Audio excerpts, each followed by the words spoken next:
कहानी के शुरू में हम रात के वक्त बहुत सारे ज़ॉम्बीज को देखते हैं जो लोगों को खतरनाक तरीके से चबाकर खा रहे थे। हर तरफ ज़ॉम्बीज थे, उन्होंने शहर में तबाही मचा दी थी। तभी हम जोई नाम की एक लड़की को देखते हैं जो ज़ॉम्बीज से बचते बचाते भाग रही थी, मगर उसको एक ज़ॉम्बी देख लेता है और उसका पीछा करता है। वो उससे बचकर बहुत ज्यादा भागती है। इसके बाद हमें मूवी में 4 घंटे पहले का सीन दिखाया जाता है जहाँ से ये सब कुछ शुरू हुआ था। एक लैब में कुछ मेडिकल स्टूडेंट्स किसी मरे हुए आदमी पर रिसर्च कर रहे थे। उनमें जोई भी शामिल थी, मगर उन लोगों को ये समझ नहीं आ रही थी कि इस आदमी की मौत कैसे हुई, क्योंकि उस आदमी का जिस्म आहिस्ता आहिस्ता गल सड़ रहा था और उस पर क्रैक्स यानी उसके जिस्म पर दरारें पड़ रही थी। जिसके बाद जोई की दोस्त कहती है, आओ हम लोग पार्टी में चलते हैं, काफी एंजॉय करेंगे। पर वो उसको ये कहकर मना कर देती है कि नहीं, मुझे अभी कुछ और रिसर्च यानी टेस्ट करने हैं। मगर वो अपने टेस्ट शुरू करने से पहले अपने एक मरीज के पास जाती है, पर जैसे ही वो उसके कमरे में जाती है वो उसको अजीबोगरीब नजरों से देख रहा था। उसके इरादे उसके लिए बिल्कुल अच्छे नहीं थे। जोई भी इन सब बातों को महसूस कर रही थी, पर वो उसको कुछ नहीं कहती क्योंकि उसको अपना काम जो करना था और वो एक मेडिकल की स्टूडेंट भी थी। पर तभी जब जोई अपना काम खत्म करती है तो वो मरीज जिसका नाम मैक्स था वो अपनी शर्ट की बाजू ऊपर करता है। उसने अपनी बाजू पर जोई का नाम लिखा हुआ था। वो ये सब देखकर डर गई थी क्योंकि उस पागल आदमी ने अपनी बाजू बहुत ही बुरी तरह से काटकर जोई का नाम लिखा हुआ था। ये सब देखकर उस पर चिल्लाने लगती है और अपनी दोस्त को भी बुला लेती है। उसकी दोस्त उस आदमी को बहुत डांटती है, जिसके बाद वो जोई को पार्टी में ले जाती है ताकि वो इन सब बातों के बारे में ना सोचे। वो वहाँ पर बहुत अच्छा महसूस कर रही थी। सभी लोग काफी मस्ती कर रहे थे। तभी पार्टी में ड्रिंक बियर खत्म हो जाती है। अकेली ही उस कमरे में जाती है जहाँ पर इनका फ्रिज था। फ्रिज उसी कमरे में था जहाँ पर इन्होंने उस आदमी की लाश को रखा हुआ था जिस पर ये लोग पहले रिसर्च कर रहे थे। तभी उस कमरे में वही मरीज भी आ जाता है जिसका नाम मैक्स था, जो जोई के पीछे पड़ा हुआ था। वो उसको पकड़ लेता है और उसके साथ बदतमीजी करता है। जोई बहुत चीखती है पर उसकी आवाज बाहर नहीं जा सकती थी क्योंकि बाहर तो बहुत ज्यादा शोर था। तभी अचानक से एकदम वो लाश जिंदा हो जाती है जिस पर ये लोग रिसर्च कर रहे थे। वो मैक्स को बुरी तरह से काट लेती है, जिसके बाद अब वो ज़ॉम्बी बन गया था। जोई ये सब देखकर काफी ज्यादा डर गई थी। वो मौका मिलते ही पार्टी में जाती है जहाँ पर सब लोग थे। इससे पहले वो सबको अंदर के हालात के बारे में बताती। वो ज़ॉम्बी बाहर आ जाते हैं और सबको काटने लगते हैं, जिससे पार्टी में सभी लोग एक एक कर ज़ॉम्बी बन गए थे। जोई वहाँ से भागने की कोशिश कर रही थी। वो एक खिड़की से भागने लगती है, साथ ही वो अपनी दोस्त को बचाने की भी कोशिश कर रही थी। पर तभी अचानक उसकी दोस्त को ज़ॉम्बीज उसकी आंखों के सामने आकर मार देते हैं और खा जाते हैं। पर जोई वहाँ से भाग जाती है। हर तरफ ज़ॉम्बीज थे। अब ये सारा वही सीन था जो हमने कहानी के शुरू में देखा, यानी कहानी दोबारा प्रेजेंट मौजूदा वक्त में आ जाती है। काफी वक्त गुजर चुका था, बहुत सारे लोग ज़ॉम्बीज बन गए थे। बस कुछ ही लोग बचे थे जो आर्मी वालों के साथ एक बंकर यानी एक खुफिया जगह पर रहते थे। इन्हीं में जोई भी शामिल थी, यानी कि वो अब तक जिंदा थी और बिल्कुल ठीक थी।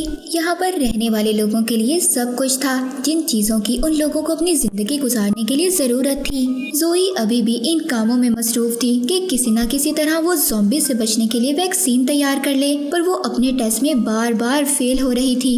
इधर आर्मी बंकर में एक बच्ची भी थी जो बहुत बीमार थी। जोई उसका बहुत ख्याल रखती थी और उसे काफी ज्यादा घुल मिल चुकी थी, पर अभी भी बंकर में दवाइयों की कमी थी और दवाइयाँ न होने की वजह से इस बच्ची की हालत और भी ज्यादा खराब हो रही थी। जोई आर्मी कमांडर के पास जाती है और उसे इजाजत मांगती है कि वो उसे बाहर जाने दे ताकि वो जाकर दवाइयाँ ला सके, पर कमांडर बहुत सख्त था। वो कहता है, मैं सबकी जान को खतरे में नहीं डाल सकता, मैं तुम्हें बाहर जाने की इजाजत नहीं दे सकता क्योंकि बाहर जो ज़ॉम्बीज हैं वो खून के प्यासे हैं, हम पर हमला कर देंगे।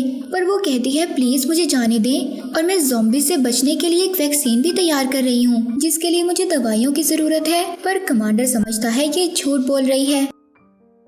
इधर कमांडर का छोटा भाई भी था जो जोई को पसंद करता था और उसका काफी अच्छा दोस्त भी था। वो अब अपने भाई से बाहर जाने की इजाजत ले लेता है। अगले दिन जोई और आर्मी की टीम जाने के लिए रवाना होते हैं, पर रास्ते में जंगल के बीचों बीच उनकी गाड़ी खराब हो जाती है। अब वो उधर ही रुक जाते हैं और गाड़ी को ठीक करने लगते हैं। पर तभी अचानक वहाँ पर बहुत सारे ज़ॉम्बीज आकर उन पर हमला कर देते हैं। मगर जल्द ही इनकी गाड़ी ठीक हो गई थी और ये लोग अब वहाँ से चले जाते हैं। ये अब ज़ोई के लैब में आ गए थे। वहाँ पर आकर बहुत ज्यादा एहतियात से चल रहे थे ताकि कोई ज़ॉम्बी अचानक से आकर इन पर हमला ना कर दे। ये यहाँ से सारी दवाइयाँ लेते हैं। अब यहाँ पर ज़ोई जानबूझकर अपने ग्रुप से अलग हो गई थी और उसी लैब में जाती है जहाँ पर ये काम किया करती थी।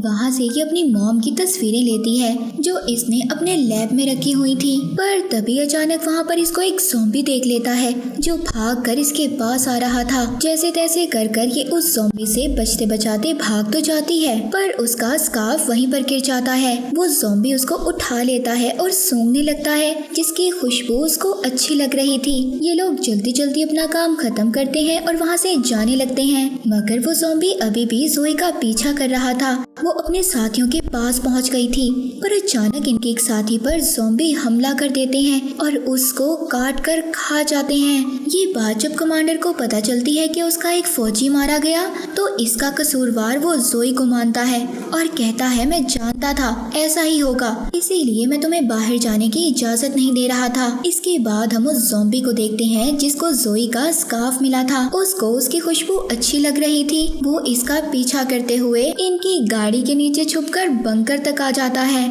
और वहाँ के दरवाजे बंद होने से पहले ये अंदर भी आ गया था और अंदर आकर ये ऊपर वाली एसी वेंट खुफिया जगह पर छुप जाता है। उधर ज़ोई भी जो दवाइयाँ लाई थी वो उस छोटी बच्ची को पिला देती है जिसे पीकर वो कुछ बेहतर महसूस कर रही थी। वो उस छोटी बच्ची के पास से जा ही रही थी तभी कमांडर का छोटा भाई आ जाता है जो ज़ोई को पसंद करता था। वो उसे रोककर बात करता है। अब ये सब कुछ वो छुपा हुआ ज़ॉम्बी भी देख रहा था जिसको देखकर बहुत ज्यादा जलन हो रही थी। अब वो ज़ॉम्बी आहिस्ता आहिस्ता उस एसी वेंट से खुफिया रास्ते से गुजरता हुआ एक फौजी के कमरे तक आ जाता है। उस फौजी को ऐसा लग रहा था कि अंदर शायद कोई चूहा घुस गया। वो हथौड़ी लेकर मारने जाता है लेकिन तभी ज़ॉम्बी उस फौजी पर हमला करता है, पकड़कर मार देता है और बुरी तरह से खा जाता है। जब उस फौजी की दोस्त उसके कमरे में आती है तो उसके ऊपर से खून टपक रहा था। जैसे ही वो उस एसी वेंट को खोलती है फौजी की लाश नीचे आकर गिरती है। वो जोर से चीखती है और भागती है सबको बताने के लिए, पर ज़ॉम्बी उसे पकड़ लेता है और उसे भी मार देता है। वहाँ से ज़ोई भी गुजर रही थी। उसकी नजर भी ज़ॉम्बी पर पड़ गई थी। हैरान हो जाती है उसे देख कर के इतनी ज्यादा सिक्योरिटी के बावजूद एक ज़ॉम्बी बंकर के अंदर कैसे आ गया। वो सभी अलार्म को बजा देती है जिससे सबको पता चल गया था कि इनके बंकर में कोई ज़ॉम्बी आ गया है। सब लोगों को खतरे का अंदाजा हो गया था, इसीलिए वो ज़ोई के पास भागते हैं पर ज़ॉम्बी ने ज़ोई को पकड़ लिया था। लेकिन हैरानी की बात यह थी कि वो ज़ोई को कुछ भी नहीं कह रहा था। वो अपनी शर्ट की बाजू ऊपर कर उसको दिखाता है। उसने बाजू पर ज़ोई का नाम लिखा हुआ था। ये ज़ॉम्बी कोई और नहीं बल्कि वो ही पागल मरीज मैक्स था जो ज़ोई के पीछे पागलों की तरह पड़ा हुआ था। वो ज़ॉम्बी तो बन गया था पर ज़ोई को कभी भी नहीं भूला। वो उसके साथ फिर से वही सब कुछ करने की कोशिश कर रहा था जो उसने पहले किया था। तभी वहाँ पर कमांडर का छोटा भाई आ जाता है जो ज़ोई का दोस्त भी था और ज़ॉम्बी को मारने की कोशिश करता है पर ज़ोई उसको रोक देती है और कहती है रुको, मैं इस पर रिसर्च करना चाहती हूँ क्योंकि इसमें कुछ तो ऐसा है जो अजीब है, वरना जो ज़ॉम्बी बनते हैं वो तो सब कुछ भूल जाते हैं लेकिन मैं इसको अभी भी याद हूँ। अब ये लोग उस ज़ॉम्बी को पकड़कर कैद कर देते हैं। तभी वहाँ पर कमांडर आते हैं और ज़ोई को डांटते हैं, तुम पागल हो गई हो लड़की, ऐसे ज़ॉम्बी को रखना खतरे से खाली नहीं है। कहती है मुझे एक मौका तो दे, मैं वैक्सीन बनाना चाहती हूँ और इस ज़ॉम्बी में कोई तो बात अलग है जिसके बारे में सिर्फ ज़ोई ही जान पाई थी। अब सारी टीम ज़ोई का साथ देने के लिए तैयार थी। वो कमांडर से भी इजाजत ले लेते हैं। अब वो ज़ॉम्बी पर रिसर्च करती है जिससे उसको पता चलता है ये अभी पूरी तरह से ज़ॉम्बी नहीं बना क्योंकि मैक्स का दिलो दिमाग अभी भी सोच पा रहा था। वो अपने दोस्त को बताती है तुम जानते हो जो ज़ॉम्बीज होते हैं वो इंसानों को देखकर फौरन उन पर हमला करते हैं, पर इसने मुझे देखकर मुझ पर हमला नहीं किया बल्कि उसको पुराना सब याद आ गया। अब ज़ोई को मैक्स के अलावा एक और आदमी के खून की जरूरत थी जो पूरी तरह से ज़ॉम्बी हो। ये लोग कमांडर को बगैर बताए ज़ॉम्बी के खून का सैंपल लेने के लिए निकल जाते हैं। ये तो ज़ॉम्बीज को मार कर उनका खून तो ले लेते हैं पर अचानक से दूसरे से ज़ॉम्बीज इन पर हमला कर देते हैं और इनके बंकर में भी आ गए थे। जैसे तैसे कर ये लोग उनसे बुरी तरह से बचते हैं और सभी दरवाजों को बंद कर लेते हैं। कमांडर को जब ये बात पता चलती है तो वो जोई पर बहुत गुस्सा करता है और कहता है अपने सभी फालतू एक्सपेरिमेंट, अपने तजुर्बों को बंद करो। पर जोई कहाँ मानने वाली थी। वो आखिरकार अपने सारे तजुर्बों से, कोशिशों से वैक्सीन बना ही लेती है। पर अब यहाँ पर उसके लिए दूसरा खतरा तैयार हो गया था। मैक ज़ॉम्बी आजाद हो चुका था। जोई उससे बचकर भागती है। वो भागकर अपने बाकी साथियों के पास पहुँचती है, लेकिन ज़ॉम्बी ने उसे पकड़ लिया था और वो सारे बंकर के दरवाजे खोल देता है, जिससे बाहर से ज़ॉम्बी भी अंदर आ गए थे और सभी आर्मी के लोगों को मार रहे थे। एक हलचल मच गई थी। तभी जोई देखती है कि वो बच्ची भी डरकर बाहर जा रही थी, जिसका जोई ख्याल रखती थी। वो उसको बचाने के लिए उसके पीछे भागती है। वो ज़ॉम्बी भी उसको देख लेता है और उसका पीछा करता है। उधर दूसरी तरफ ज़ॉम्बीज आर्मी वालों को नोच कर खा रहे थे और इन्हीं में कमांडर भी मारा जाता है और जोई का दोस्त जो कमांडर का छोटा भाई था, उसको भी एक ज़ॉम्बी काट लेता है। वो भी अब ज़ॉम्बी बनने वाला था। वो इसीलिए जोई को ढूंढ रहा था, पर वो उसे कहीं नहीं मिलती। उसको ऐसा लग रहा था कि जोई को भी ज़ॉम्बीज ने मार दिया होगा। अब आखिरकार वो ये फैसला करता है कि वो खुद को मार लेगा और वो इस तरह ज़ॉम्बी बनकर मासूम लोगों को मारकर अपनी जिंदगी नहीं गुजारना चाहता था। उधर दूसरी तरफ मैक्स ज़ॉम्बी अभी भी जोई के पीछे था, मगर वो अचानक से छुपकर उस पर बड़ी ही चालाकी से हमला कर देती है। पहले तो वो चाकू उसके पेट में मारती है और फिर उसके सर को अलग कर देती है। उसने उस छोटी बच्ची को भी बचा लिया था, जिसके बाद वो उसको लेकर बंकर में वापस आती है। तभी वो कमांडर के भाई अपने दोस्त को देखती है, जो अपनी जान लेने ही वाला था। ये उसको समझाती है, देखो ऐसा मत करो, मैंने वैक्सीन बना ली है और तुम ज़ॉम्बी नहीं बनोगे। वो अब अपने दोस्त को वो वैक्सीन लगाती है, जिससे वो बच गया था। कुछ टाइम के बाद हमें दिखाया जाता है जहाँ पर अब जोई का दोस्त उस वैक्सीन के बाद बिल्कुल ठीक हो गया था। इस तरह उसकी वैक्सीन कामयाब हो गई थी और उसने बहुत सारे लोगों की जान बचाई थी।